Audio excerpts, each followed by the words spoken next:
दोस्तों ॾिसंदड़ो हक़ मौजूद जी सिंध जी आलम इंसानियत जी असांजो सिंधु दरिया। दोस्तों हींअर आऊं वॉक कंदे चहल पहल कंदे पंहिंजी रूटीन जे हवाले सां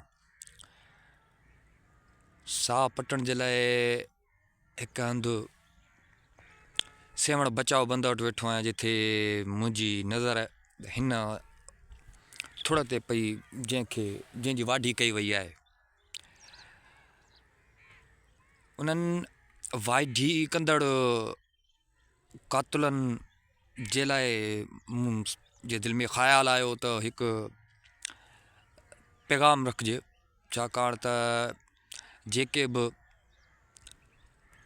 वणनि जा वढींदड़ ज़ालिम वहशी कातिल आहिनि ऐं उहे सम्झनि नथा त जीअं इंसान साहु खणे थो, जीअं ॿिया जीव साहु खणनि था, तीअं ई वण टिण पिणु साहु खणनि था।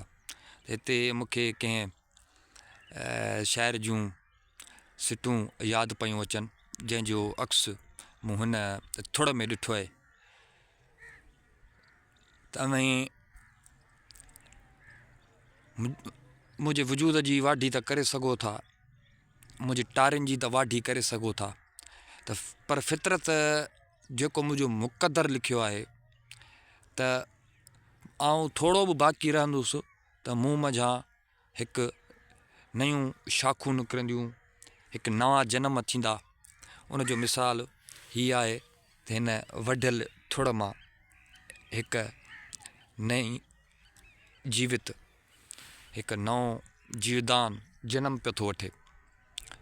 तंहिंजे करे दोस्तो पंहिंजे आस पास वणनि ते नज़र रखो, वणनि जी वाढीअ ख़िलाफ़ु जेतिरो थी सघे ओतिरो उनजे लाइ किरदारु अदा कयो, ऐं ख़ासि तौर ते गर्मी हुजे या सर्दी, रिसर्च जी बुनियाद ते अव्हांखे ChatGPT ऐं ॿियनि टूलनि ते ख़बर पवंदी त कहिड़ा कहिड़ा वण जेके अव्हांजे आस पास मौजूदु आहिनि उनखे सर्दीअ में केतिरे पाणी जी ज़रूरत आहे ऐं गर्मी में केतिरे पाणी जी ज़रूरत आहे। ॿियो कुझु नथा करे सघूं त घटि में घटि जेके उहे असांजा बाक़ी बचियल वण टिण आहिनि उन्हनि खे जेकॾहिं पाणी जो सोर्स न आहे त उन्हनि खे पाणी जो सोर्स ॾियूं। हीअ ट्रैक आहे जिथे आउं अमूमन वॉक ते ईंदो आहियां ऐं सभिनि दोस्तनि खे इहा गुज़ारिश बि आहे त सिहतमंद रहण जे लाइ सेवण में का अहिड़ी वॉक पॉइंट न आहे, पर सेवण जो जेको बचाव बंदि आहे उन ते हिकिड़ो रोड तइमीर कयो वियो आहे, जंहिं ते तव्हां वॉक करे सघो था ऐं एडवेंचर खे तमामु वेझे खां महसूसु करे सघो था। हिते वणनि जो हिकु विशाल सिलसिलो आहे। दोस्तो मिलंदासीं ॿिए के वीडियो में।